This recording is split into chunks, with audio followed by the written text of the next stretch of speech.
The way we approach Gongyo speaks volumes about our practice. When we sit before the Gohanzen, our entire being should reflect the solemnity of this sacred act.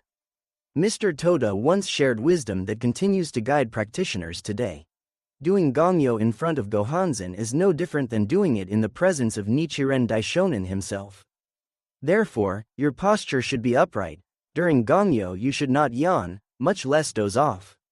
This simple yet profound guidance reminds us that our physical posture mirrors our inner attitude. When we slouch, yawn, or allow our minds to wander, we miss the true essence of this practice. Think of Gongyo as a special meeting with your wisest teacher.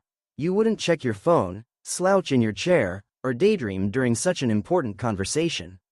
Similarly, when we practice Gongyo, we are in direct communion with the Buddha nature within us and the wisdom of Nichiren Daishonin.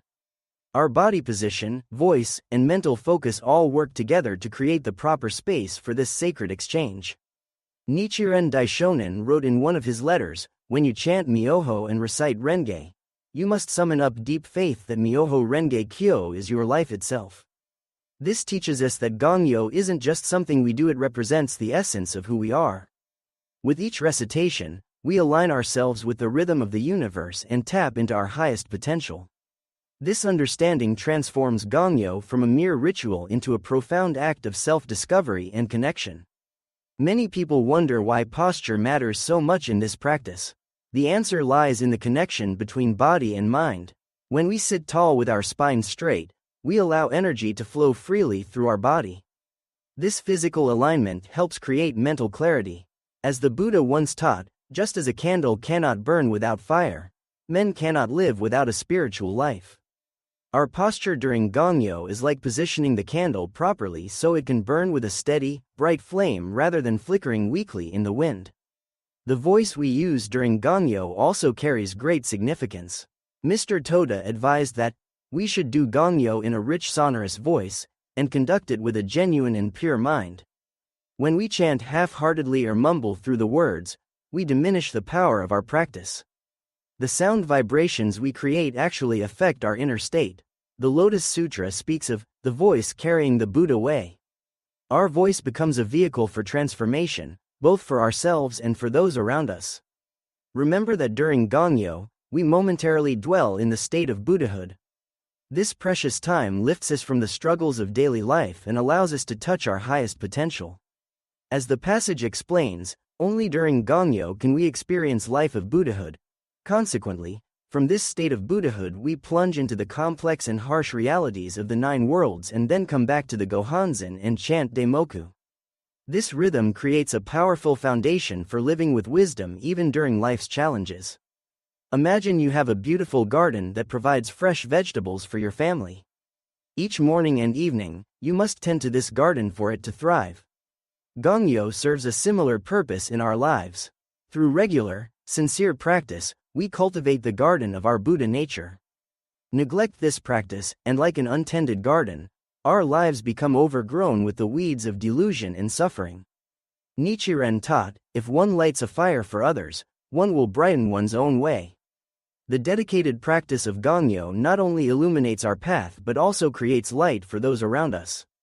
True sincerity in Gongyo means bringing our whole self to the practice. When we chant with our lips but allow our minds to wander to our daily tasks, we miss the opportunity for genuine transformation. The great Buddhist teacher Tian, whom Nichiren deeply respected, taught that 3,000 realms exist in a single moment of life. This profound concept reminds us that each moment of our practice contains infinite potential. When we approach Gongyo with complete focus and sincerity, we access this boundless realm of possibility. Some practitioners struggle with distractions during Gongyo. Their bodies sit before the Gohanzen, but their minds travel elsewhere, reviewing their to-do lists, replaying conversations, or worrying about future events. This divided attention limits the power of their practice. Nichiren Daishonin addressed this challenge directly when he wrote, "Should you have some weakness in your faith, you should try to strengthen it." Building concentration during Gongyo is like strengthening a muscle. It requires regular exercise and gentle correction when the mind wanders. The practice environment also influences our attitude toward Gongyo. Creating a clean, peaceful space for your Gohanzen demonstrates respect and helps focus the mind. In the Lotus Sutra, the Buddha described ideal conditions for practice: a place that is quiet and suitable for contemplation. While we may not always have perfect conditions, we can still make our practice space as conducive to focus as possible. Even simple acts like removing distractions, sitting on a comfortable cushion, or ensuring good lighting can enhance our practice experience. Leaders within Buddhist communities carry a special responsibility regarding Gongyo. As the passage states, they should never conduct an oppressive rhythm, nor should they do a sleepy or careless Gongyo. Leaders set the tone for the entire community. Their example influences how newer practitioners approach their own practice. Nichiren emphasized this point when he wrote, "If the lord of the castle surrenders, then all those following him will do the same." In the same way, when leaders demonstrate sincere, focused Gongyo, they inspire others to practice with similar dedication. Consider the ripple effect of your practice. Each morning and evening, millions of practitioners worldwide engage in Gongyo. This collective energy creates powerful waves of positive change throughout society. The Buddha taught that thousands of candles can be lighted from a single candle, and the life of the candle will not be shortened.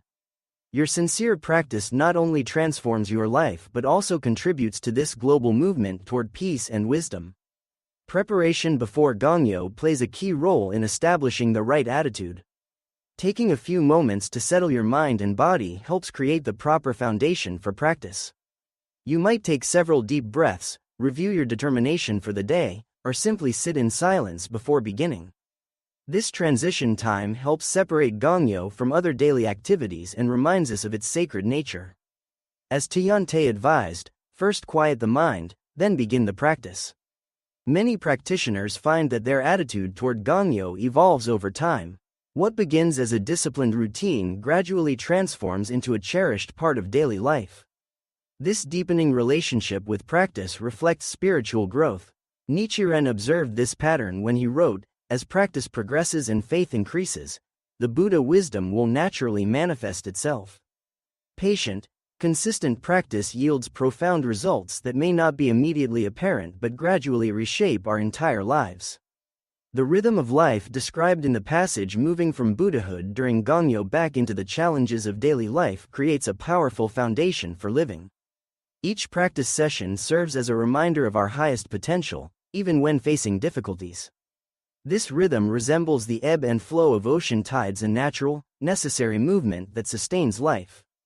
As Shakyamuni Buddha taught, just as the great ocean has one taste, the taste of salt, so also this teaching and discipline has one taste, the taste of liberation.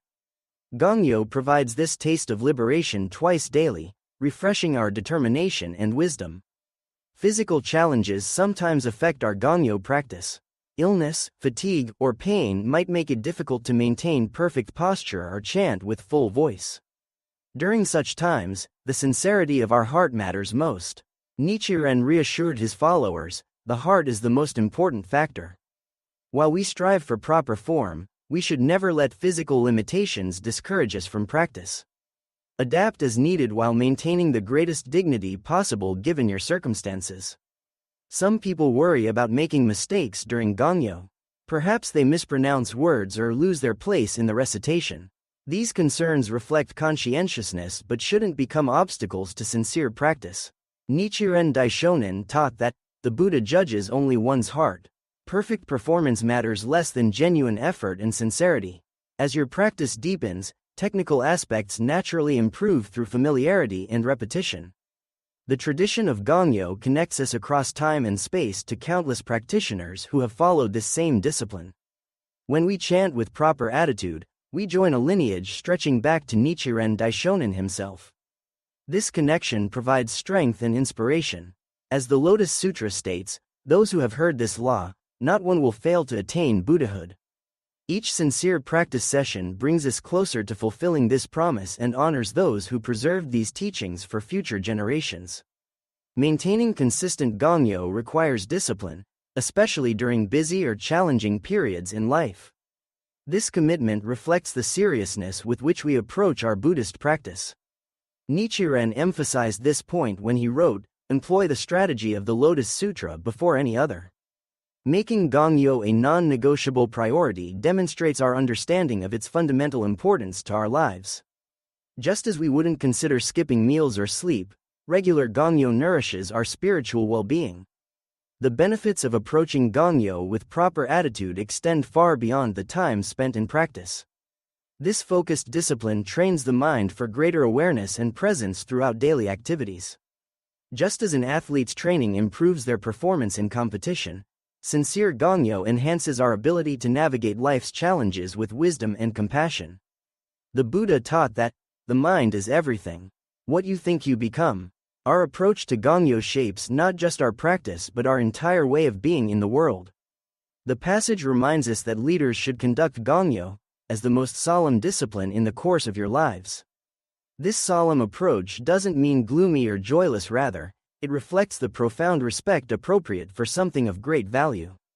Think about how carefully people handle precious jewels or irreplaceable heirlooms. Our attitude toward Gongyo should reflect similar care and appreciation. Nichiren wrote, "A blue fly, if it clings to the tail of a thoroughbred horse, can travel 10,000 miles." When we approach Gongyo with appropriate reverence, we tap into a power far greater than our individual capabilities. Our attitude toward Gongyo reflects our understanding of its place in our lives. Far from being a mere ritual or obligation, sincere practice serves as the foundation for genuine happiness and wisdom. Through dedicated, focused Gongyo, we forge a direct connection to our Buddha nature and create positive causes for both ourselves and others. As Nichiren Daishonin assured his followers, those who believe in the Lotus Sutra are as if in winter, but winter always turns to spring. With each sincere practice session, we nurture the seeds of spring within ourselves and contribute to a more enlightened world.